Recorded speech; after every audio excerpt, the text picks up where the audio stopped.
नमस्कार, मैं राजेश पांडे।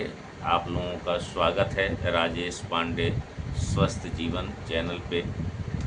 आज मैं बात करना चाहता हूँ सबसे अत्यधिक होने वाले और लगभग ज़्यादातर लोगों में होने वाले साइलेंट किलर जिसको बोलते हैं, हाई ब्लड प्रेशर।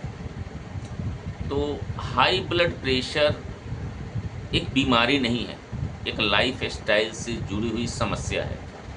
अब इसके पूछें तो कारण क्या है, मैं मुख्य 4-5 कारण बताऊं तो इसमें सबसे मुख्य कारण है तनाव, चिंता, स्ट्रेस। दूसरा है मोटापा। तीसरा है आनुवंशिक, यदि आपके दादा को, माता को, पिता को हुआ है तो। चौथा है इसमें सबसे ज़्यादा नमक खाना, तला भुना खाना। तो इस तरह की कई चीज़ें हैं जो इसमें होता है। अब इसके लक्षण क्या है?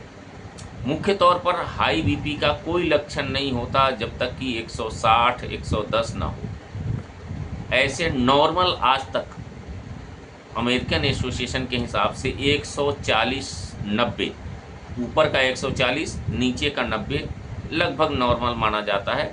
ऐसे आम तौर पे 120-80, लेकिन 140-90 भी है तो चलता है। 140 से ऊपर और 90 से ऊपर मेडिकल इमरजेंसी माना जाता है। लेकिन देखा गया है कि कई लोगों में 150, 100, 110 भी होते हैं और वो घूमते फिरते रहते हैं, लेकिन ये अच्छी नहीं बात है। ये चलते चलते कभी भी इसके लिए स्ट्रोक आ सकता है, नस फट सकती है, हार्ट अटैक का सिम्टम्स आ सकते हैं। अब इसके लिए इसका उपाय क्या है? सबसे पहली बात, आप अपने लाइफ स्टाइल को ठीक रखें, खाने पीने को ठीक रखें। यदि आपको बीपी की समस्या है या दिखता है, और नहीं भी तो कम से कम हफ्ते में 3 बार बीपी चेक करें। यदि बीपी आपको नहीं है तो, बीपी है तो कम से कम डेली 2 बार बीपी को मॉनिटर करें। अब करना क्या है? नमक हो सके तो नमक बिल्कुल कम कर दें या छोड़ दें, कम से कम 1 हफ्ते के लिए नमक बिल्कुल छोड़ दें। सेंधा नमक खाएं, रॉक साल्ट वो खाएं। उसके बाद कम से कम 30 मिनट तक शारीरिक एक्टिविटी, शारीरिक क्रियाएं करें। अब रही बात, इंग्लिश दवाएं जब आप खाते हैं बीपी के लिए तो वो फ़ायदा जितना करता है उससे ट्रिपल, उससे तिगुना नुकसान करता है। तो आयुर्वेद में कई सारे उपाय हैं जिसको आप कर सकते हैं, जिसमें सबसे पहली चीज़ है तनाव को कम करना। तो उसके लिए आप क्या ले सकते हैं? शंखपुष्पी, जटामासी, इस तरह की चीज़ें ले सकते हैं। इसमें और मिला सकते हैं सर्पगंधा। सर्पगंधा एक बहुत बड़ी चीज़ है जो बीपी कंट्रोल को करता है।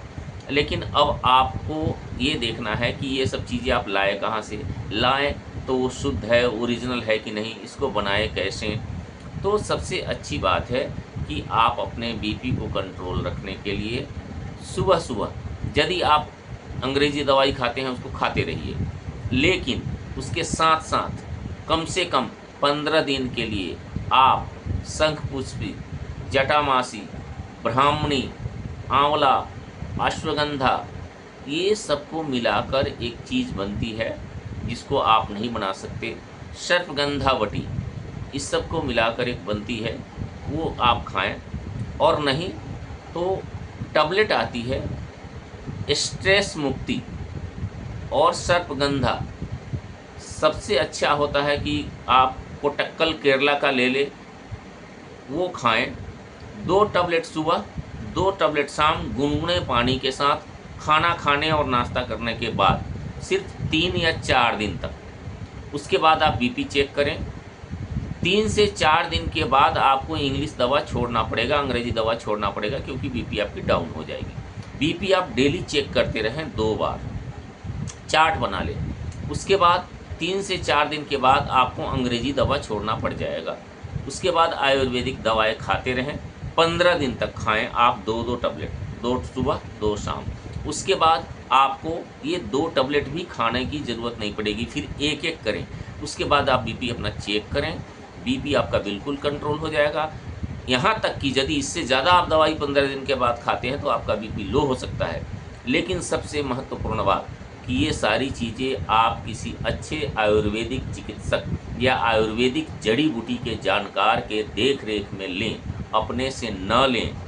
नमक का प्रयोग कम करें, तनाव और टेंशन कम लें, कम से कम 7-8 घंटे की गहरी नींद लें, ये सब चीज़ करें। उसके अलावा यदि इस मामले में कोई सहयोग चाहिए तो आप कांटेक्ट करें और इस वीडियो को लाइक करें, शेयर करें। धन्यवाद, नमस्कार।